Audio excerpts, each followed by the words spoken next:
on climate change, it was, Shumei didn't have time to go into the massive information she has, in fact, about how climate change affects the farmers in her village and other villages, and like what it's like having to carry water on a bicycle because the river's dried up and the wells run dry. And we also haven't had a chance to say what other effects, like the 300,000 a year is a massive underestimate of the people who are dying from climate change now. And when you look at that number dying, you think how many are ill and how many are working to keep their kids alive because there isn't water for the children to drink. The movement against climate change has been portrayed in the North and West as very much a white middle-class movement.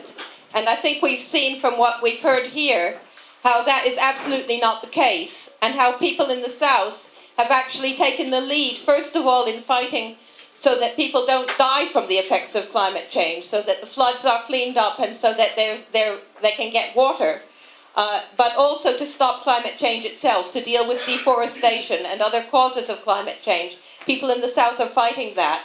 That's relatively invisible.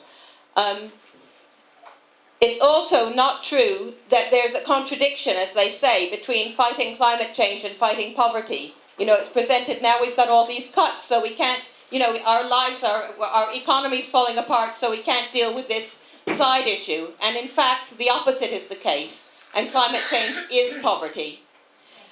But it is true that a lot of young people in the West and in the North, relatively well off, have actually come into action for the first time, because they see it as a life and death issue for themselves, and they're asking what kind of future they have, or their children will have, if they don't do something about it now. And people are very ready to put their bodies on the line, and also to face being arrested and rearrested and rearrested again, in order to try to stop this. And these people have no faith in the international conferences, you know, the United Nations and all these agreements and stitch-ups, which are basically just organized so that some companies can make profit over posing themselves as solutions, you know, as green companies. There's an event this Thursday, which the Global Women's Strike is one of the organizations endorsing, which is organized by the Climate Justice Collective, which has come out of Climate Camp. And it's confronting the big 6 energy companies, the companies which have chosen to keep producing energy by fossil fuels and biofuels and nuclear fuels and anything except renewable energy.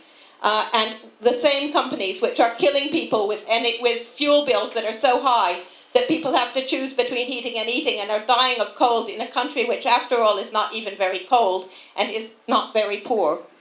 So it's like if they can't kill you one way, they'll get you another. And they're just producing energy for profit as opposed to for life. So that's an announcement for that, but also just to put that whole issue more in the center of the table.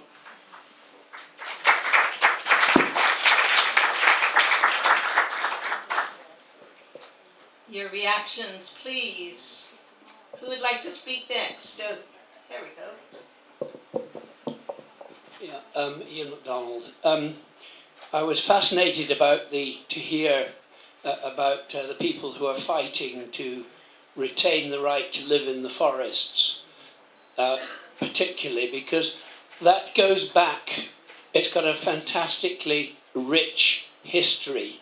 It goes back, so far as this country is concerned, to Magna Carta. Now everyone talks about Magna Carta as giving rights to have juries of your peers. And it's true that the barons, they seized London and that was what they were interested in. But they were also interested in the most important part of Magna Carta, which everyone has forgotten, which was the rights of common. And the rights of common went that people could live in the forest, could take firewood from the forest and all the rest of it, which was a right which was gradually taken away by the enclosure movement and all the rest of it. And so this struggle that's going on in India and in other parts of the world has got a very, very rich heritage.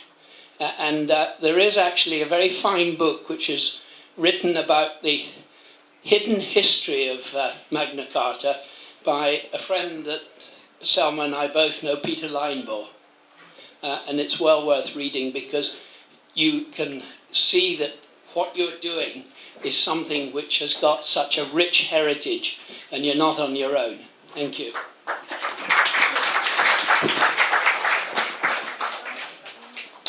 Could we have the comments, please? Discussion time. There's a hand there. Can you remind them, there was a question asked about unions, maybe somebody can answer. It was just about what Nikki was saying about going all the way, because I was thinking another way that they don't go all the way is whose needs they make disposable. I went to a meeting to try and stop Camden Place services being shut down, and I was really struck that the material that was being put out, one of the ways they were trying to stop the services from being cut was to say that it was going to give women the ability to go out into wage work, and dignify ourselves. And when we tried to raise it, you really felt like we were a bit like untouchables, or somehow by associating themselves with us, it was going to lower, as a mum on benefits myself, it was going to lower the tone of their campaign, and they thought they could win. They were more likely to win without us, but in fact they didn't even fight at all.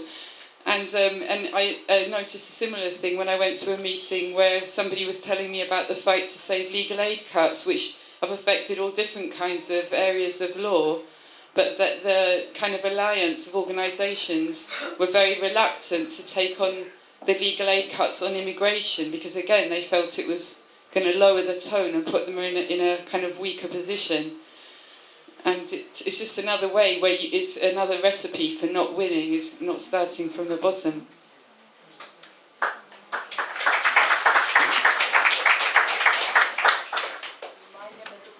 Shauna had raised a question about the unions, and where were the unions with the tar sands? If someone from the unions would like to speak to that. Is there a union person here?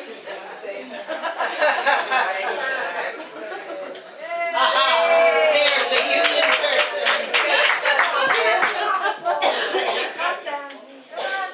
Come to the front. Come on. Go on, come to the front.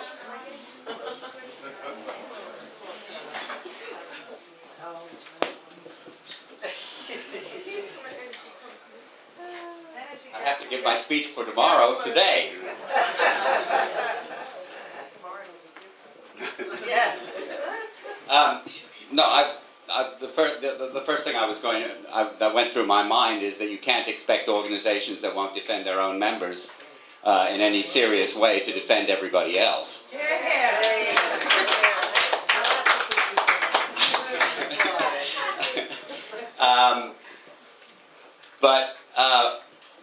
Then the second thing that went through my mind was my best friend, who has kind of relieved me of duty.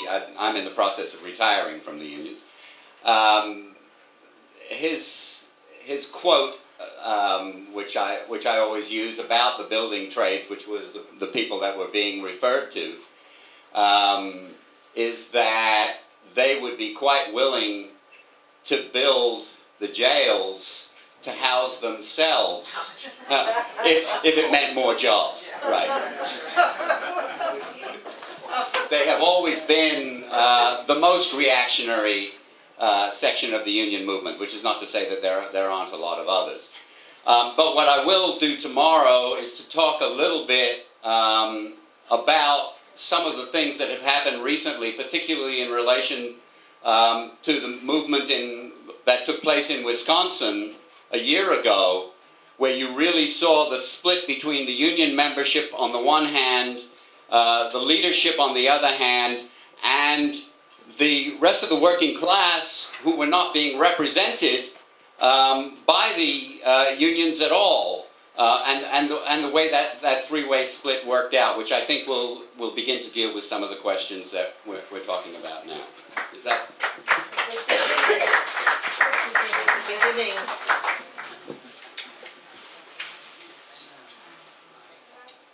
Occupy was occupying a place called Dilworth Plaza that was slated for construction by the city. And the unions, the building trades, when they were discussing moving Occupy, the building trade said, well, you've got to come and move Occupy because you're going to be taking away union jobs if you stay.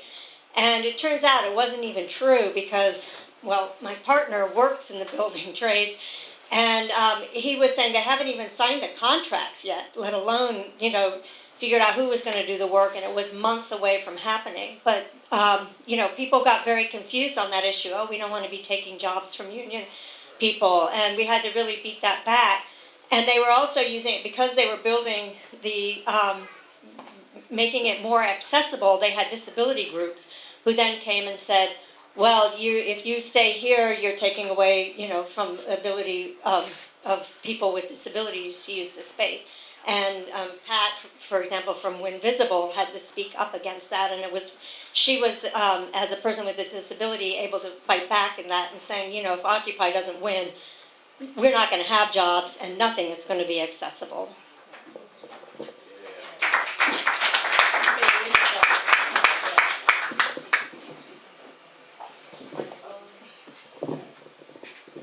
I appreciated what Xu Mei in particular was saying about the farmers in China, and I wanted to mention that in Philadelphia we've been having a fight in support of Dean, who's in the Payday Men's Network, and unfortunately couldn't be here to speak for himself, but I did want to mention the fight that he and we have been making to save his family farm.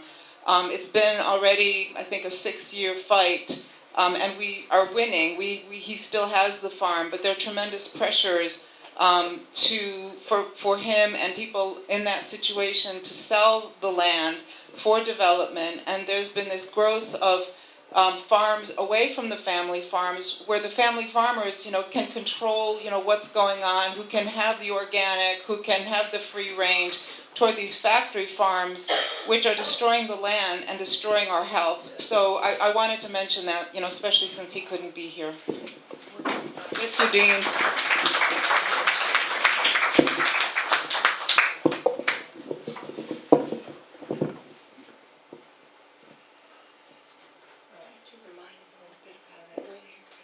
Oh, is there a hand? Yeah, there.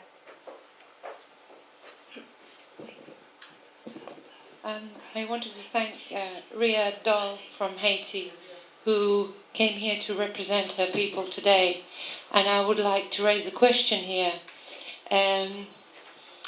Haiti is a very good example of an NGO republic, where all these, there's no accountability for all the money that has been poured into all these NGOs. Some very respectable names that I don't dare mention here today. What the question is how do we get these NGOs to be accountable for their expenses, since we know here in the West how much money they spend on advertising and administration, as she said, and on their personal expenses when they are out there, accommodation, vehicles, and other luxury items that were mentioned. How do we make a stand on this? How do we raise awareness? How do we shame them? Is it through the media? How do we do this? This is my question today. Name them. This is good. Name the NGOs. Name and shame.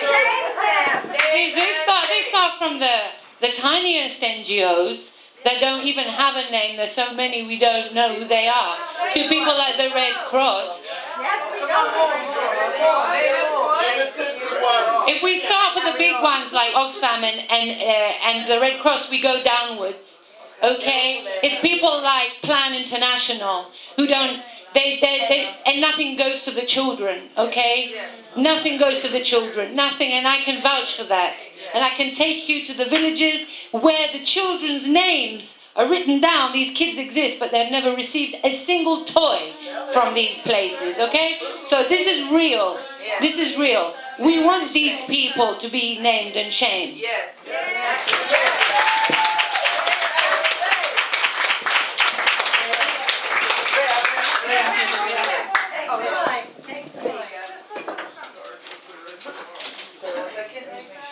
Okay. Go to the front, Rhea. Go to the front in the light. Yes. No, Go up, go up. Sorry, the cable stopped. Yeah. I want to explain you especially for Save the Children.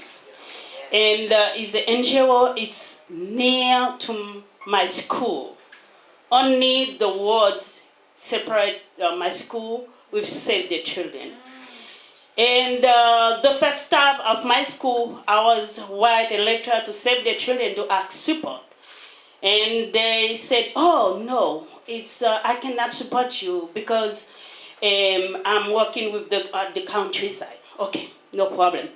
And Plan International, because when I first I start to work with children living in the street, and they call Rest Avec Children. And when I write a letter to Plan International, and the people responsible for the plan asked me to do a survey in my community to know how many kids go to school and how many children doesn't go to school. When I finished, I got up early in the morning, every day, to clock the door, each door to ask the parent, how many kids do you have? And how many kids go to school and how many kids doesn't go to school, because we have 52% of the kids doesn't go to school in Haiti. When I finished to do the survey, they put my report on the garbage because they don't do anything for me. And when I finished to do that, I never stopped to work. And I went to the mayor of Pétionville, and it was 2000. I explained to the mayor, it was a program, this program I start, it's for the adult. It's not for the kids. But they have kids 8 years old, 10 years old coming every day to school. It was difficult for me to teach adult 50 years old and kids 8 years old because the program is different. And the mayor one day is coming to see my work, and he said, okay, if you find a place, and I can give you opportunity to have a school for the children. And I'm start the school, send letter for all the NGOs in Haiti. They don't do nothing for me. And I have friends in Solidarity in Haiti. They send me some little money. I'm work, and I ask each people to support me. I have take a basket. If I know someone can give me maybe $1, I ask him, and I start the school 2002. And so Save, it's my neighbor. And after January 12th, the earthquake in Haiti, and Save received the money to support the school. The school stopped. They have more than 5,000 school collapsed since the earthquake. And the school, my school, it's Save Neighbor. I think the first school Save supposed to support, it's my school. They start to, after 3 months, we start to work. Because we passed 3 months, no school, and after 2 months, we start to work again. And I start in April 12th. After the earthquake happened in January, I start to work in the airport. So come in my school to give me some blackboard and some chalk in July. Can you imagine that? In July, and to start to work, the community I'm working, the majority of the house collapsed.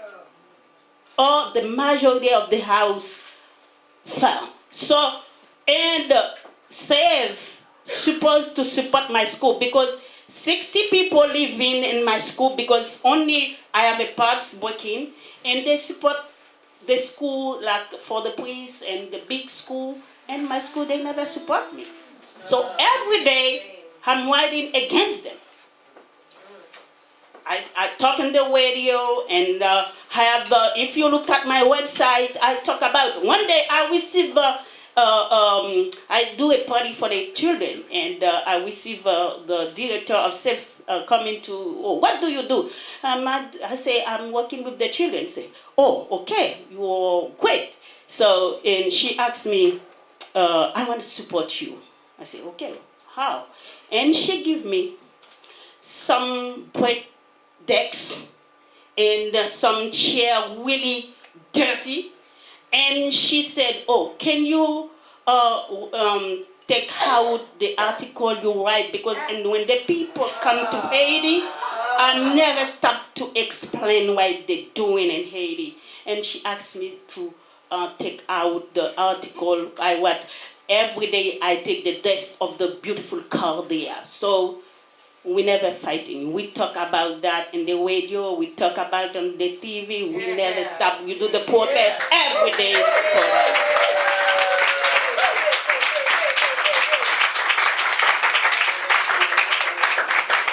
We have Margaret and then Nikki. Just a quick story on the NGOs in relation to Haiti.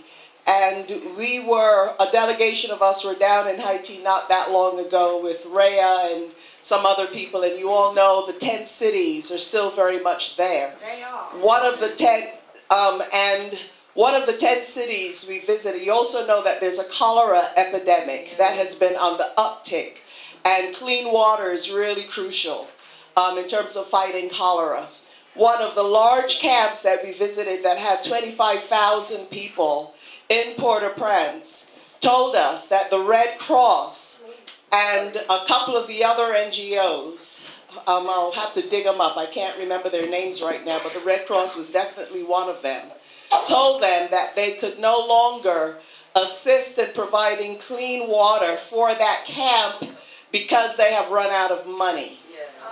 The Red Cross, okay, at the same time, we got the news that the Red Cross are building a major luxury hotel and convention center in Haiti using funds that were people donated for relief. So this is just a practical example of what the NGOs are up to. And we definitely are calling them out. And we'll probably talk more about this tomorrow.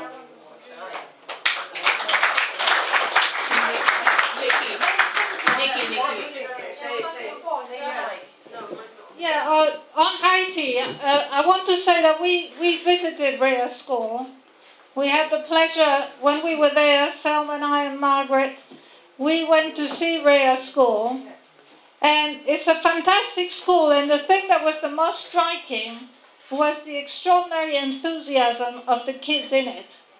There is no school that you can go to in London, I don't know about the rest of, the UK or whatever, but there is no school you're going to go to in London where you're going to see that kind of enthusiasm.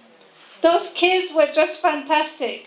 And this was a year and a bit after the earthquake. You could see rubble all around, although in Pétionville was not quite as bad as some other areas, but there was loads of signs of the earthquake, and you knew that a lot of those kids had gone through hell and had lost parents and, brothers and sisters, and had themselves, God knows what had happened to them. Bits of the school had collapsed, which had to be rebuilt. So these were not so-called privileged kids who had it easy. But they just loved being there, and they loved learning, and they loved the fact that they were eating every day, and they loved the care that they were getting in that school. Because the teachers were also fantastic. I mean, you just saw the kind of dedication, which you rarely see at all here.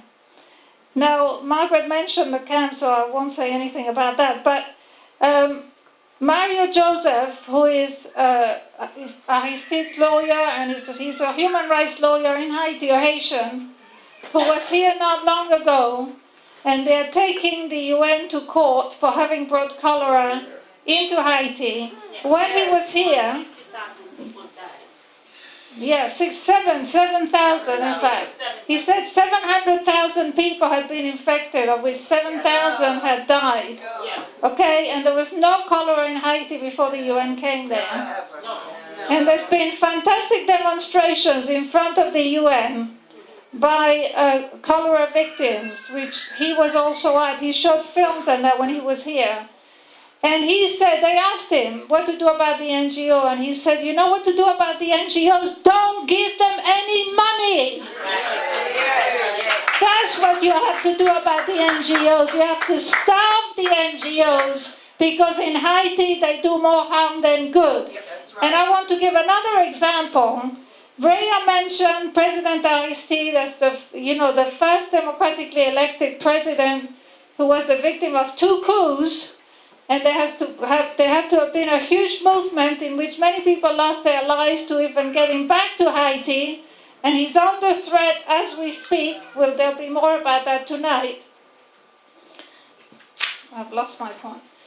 The NGOs were instrumental in the 2004 coup. I don't know about the first one, but I know that in 2004, there was a whole so-called movement orchestrated by the United States, going on about the international community and all these people who were against Aristide and all of that, calling him a drug leader and that. Never mind that over 90% of people in Haiti not only had voted for him, but wanted him there and want him there today. Those NGOs wanted Aristide out because they don't want to do anything for poor people and they don't want poor people to have any power. That's right. They want charity so that they can steal. And that's what's going on.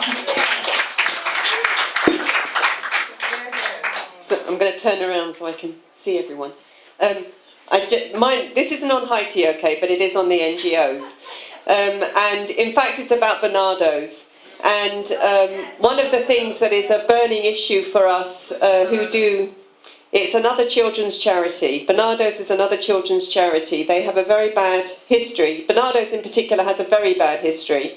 But one of the things that those of us who do immigration work at the Women's Centre here are very chewed up about is the fact that Bernardo's is now collaborating in child detention. We have seen in the asylum, we've seen an asylum industry in the same way as we've seen in many other industries, peopled by NGOs, in the sex worker area, the disability area, and in the asylum area it's been extremely bad, so that we've had the Refugee Council being ready to take contracts from the government to promote privatisation and to manage things like dispersal, which is that displacement of people, in fact, all over the country. People spoke about that earlier, and the first kind of displacing of people actually happened against asylum seekers who were just literally put on a bus and dumped somewhere. But back to Bernardo's. Okay, so they're collaborating in child detention, and it is something that we want to do, to act against. There is a campaign that was started by No Borders, and they have done fantastic actions against Bernardo's, but more really needs to be done. And we have a petition, and we really want to push this forward now, and we want to invite people that are interested in doing that with us to work with us on it, because it's absolutely imperative. They have provided a cover to the government to continue with child detention. They are actually managing one of the detention centres, which is holding children. So, and the government made a pledge, supposedly the Liberal Democrat big promise, like many of their promises, was a fraud, and they said they would end detention and they haven't, and instead they've, brought in Bernardo's to provide a cosmetic kind of cover for it. And you have to remember that with Bernardo's, not only do they have the history of transporting children, stealing children from their families and transporting them to Australia, where they faced very widespread abuse. One of the things that, in addition to that, one of the things that just came out is that Martin Neri, who is head of the Bernardo's now, but used to be head of the prison service, not exactly a job you would think would be transferable, but clearly they found it, they found he had the appropriate skills. It came out in The Guardian a couple of weeks ago that he oversaw a regime in one of the children's homes where there was a serial rapist of young boys. And this man was allowed to operate with the knowledge and the collaboration of all kinds of members of staff. They freely discussed it among themselves, and Martin Neri was in charge at the time. And he is not overly enthusiastic about there being a public inquiry into what actually happened, as you can imagine. So people are really starting to call out Barnardo's. They have a long list of other crimes, which I don't have time to go into, but on this issue of young people in prostitution, they behaved appallingly. But I think it's really time now that Barnardo's got the beating that it deserves, and that we do something about it.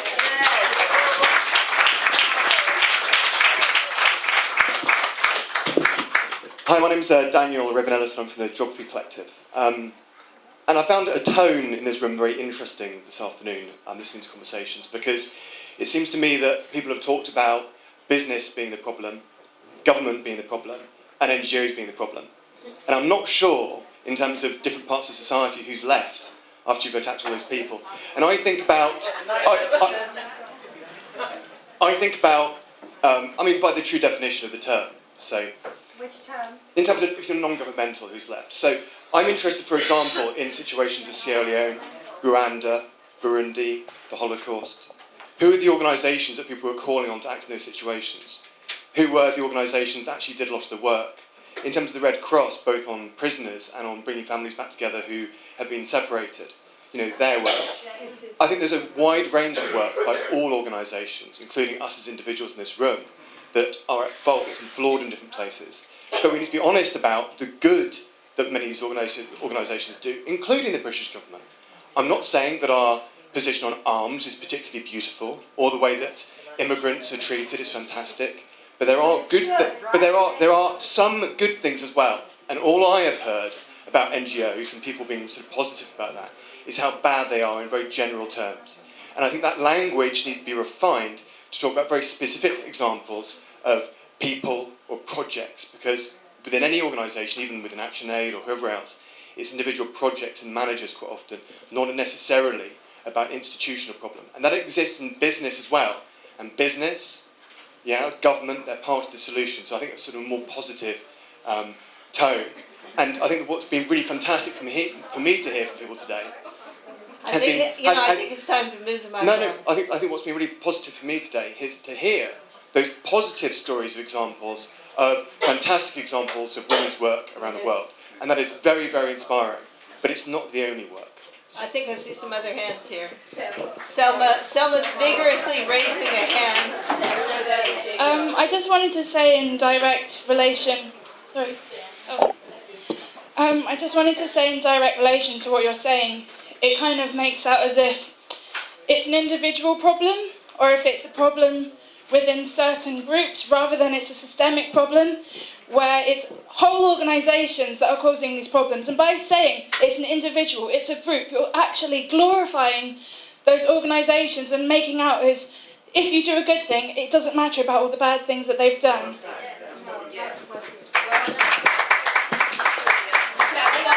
Please pass the mic to Selma. Well, I think that I wanted to speak in any case and to say that I deeply appreciated sitting here and hearing a lot of news that's never broadcast on Radio 4. And I want to say that if we want to be nuanced about the NGOs and nuanced about the British government, then we have to say that they're murderers by planning. I have to say that what has happened in Haiti, leave everything in the world out. Everything in the world is glorious. Only problem in Haiti, right? Only problem. What has happened in Haiti is so outrageous, so inhumane, so murderous, and so calculating. And the greatest, the most powerful forces in the world have organized against Haitians because they had the impertinence to demand and actually to win their freedom, that we have to say that we have to look at each of these forces and what wonderful work they're doing elsewhere, including right here in London. Those are the connections that we have to make. I think you've come to the wrong conference, or you've come to the right conference for the wrong reasons. I think that's fair. No, well, I don't care. I don't care if you think it's fair. I think it's quite important to know that the greatest we heard today, listen to what we heard today. We heard that the greatest military power in the world has children sleeping in barns and in cars because there's no place for them, because there's no food for them, because there's no education for them. I'm speaking about the great United States, who's the leader of the free West. And how free are you if you are sleeping in a barn in the winter in New Mexico? I think we've heard today how they organized for babies, especially in third world countries, but also in industrial countries, to die early or late because they sabotage women's right to give them breast milk. I think we've heard about how mothers running away, having to leave their children behind, are put in detention in this country, and every aspect of the legal establishment organizes to get them back to where they will be murdered and raped again. This is some of what we heard today. We've heard from women who have struggled to take care of their mothers or other relatives because they loved them and because they were ill or dying, and that every aspect of the society, instead of helping them, instead of encouraging them, instead of honoring them for their work, ignored them, or worse, insisted that they not care, that they get a job instead. This is what the society is that has been described today. We've heard about Bhopal, about the murder of thousands of people, about the maiming of other thousands, about the refusal of the powers that be, the corporations, to help them out and to pay their due for the harm that they have done to the population, and how the people have had to struggle in order to survive. This is something of what we have heard today. And to come here and to complain that we're not treating these murderers with respect and charity is a scandal which this conference is here to prevent.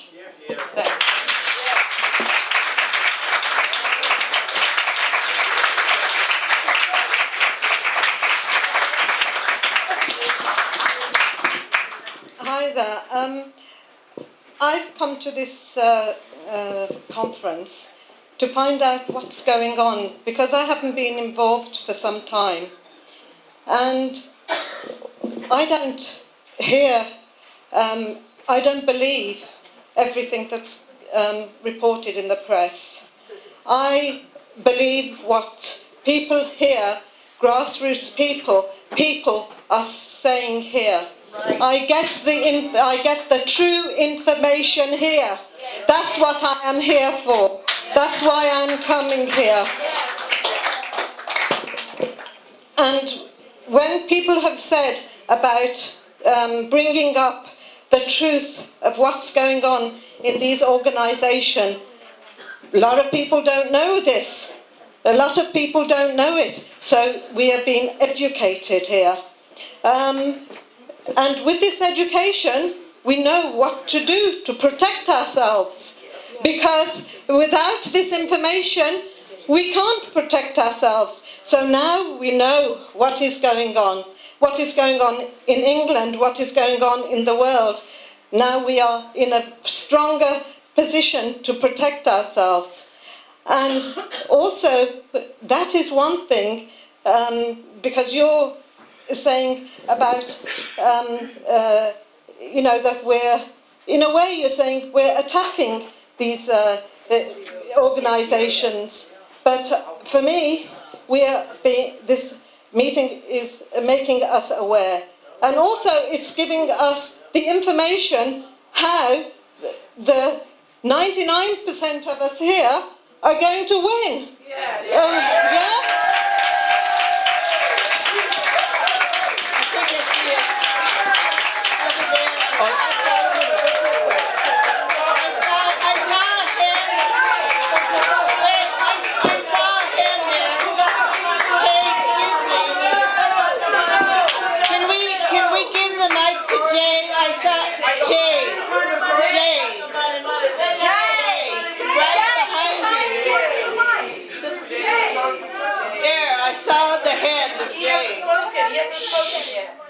Okay, I think the reason that you don't agree with us, if you don't agree with us, that's the impression that I'm getting. Let me finish. Let me finish. It's a matter of intentions, okay? We're here because we're talking about the global south generally, but everybody in the world. We're talking about self-determination, yeah? It's about independence of people. Now, I watched the manner that you talked about. You listed Rwanda, you listed the Holocaust, you listed a lot of different people, but I don't know you. But the reason we're here is to talk about self-determination. When NGOs go to Haiti, they don't go to Haiti to say, okay, we want you to run your country. We want you to build infrastructure in your country that makes you independent. They go there to say, you know, we're gonna help you out. They pat them on the head. They say, this is how things are gonna be. You know, they give help, but there are always strings attached. And this is what we're talking about, because if you accept help that has strings attached, then you are essentially, you know, you're imprisoned. You're not free. This is what we're here. We're talking about freedom. We're talking about self-determination. We're talking about, you know, independence. That has to be the core of any movement. You know, we are also tackling the fact that people are going to these countries for profit. They may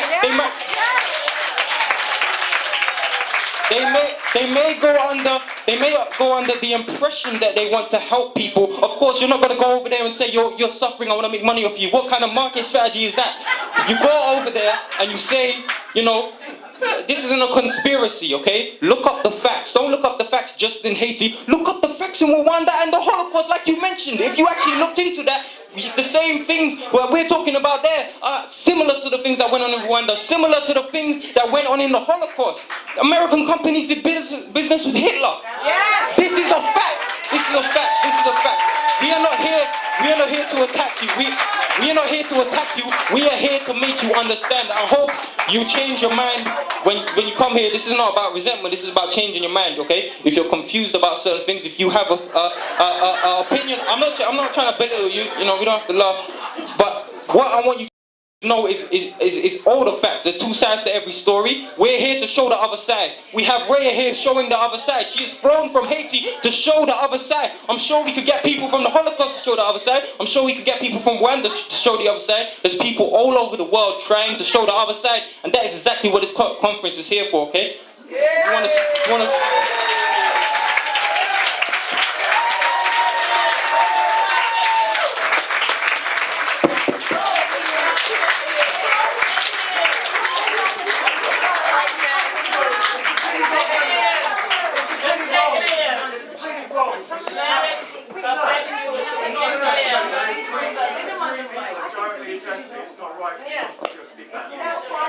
It's actually time for us to wind up. It is. We have another event happening here this evening at 7 o'clock, 7 to 9 o'clock. And it's an event here. I think I want to ask, excuse me, is there anyone that hasn't spoken that would like to say something?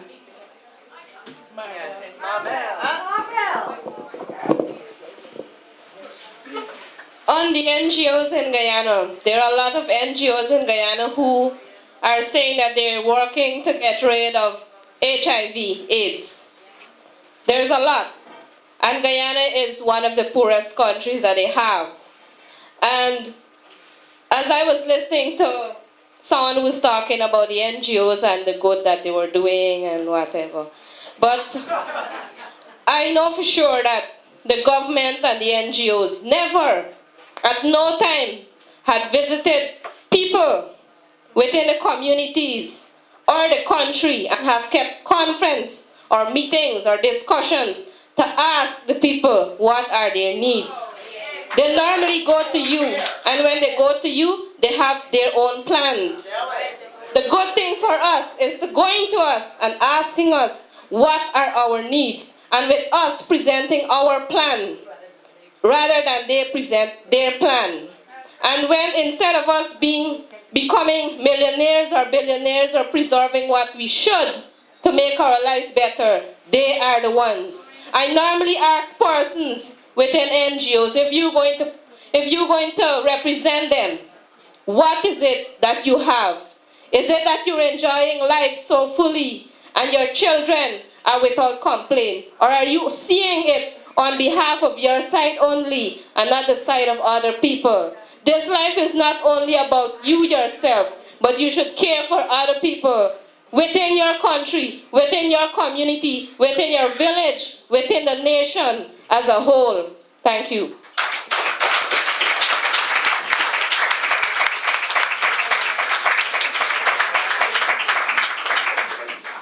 Okay. Is there one last comment from someone who has not spoke? I see the hand, Sarah, and then Luke. No, very quick. There's a sister. It's very, very. You have to be very quick, please. 2 sentences. You don't have to look further than right here, London and the UK. The NGOs, when the government brought in policy against asylum seekers, they funded a big NGO. The group that was set up to defend asylum seekers was then funded to cut people's money, and people were lining up outside and being given a little plastic cup of food and a blanket. And people were homeless on the streets, and women and children were walking the streets of London. The same for sex workers. They say that sex workers are victims, and then they fund an NGO or a women's group, and that group then just lies about sex workers. And the same is happening all over the world. People are absolutely outraged about the NGOs and the charities because they present us as victims, and they hide our struggles, and they profit off our struggles, and we're finishing up with that. Thank you, Ria, for helping bring that to us.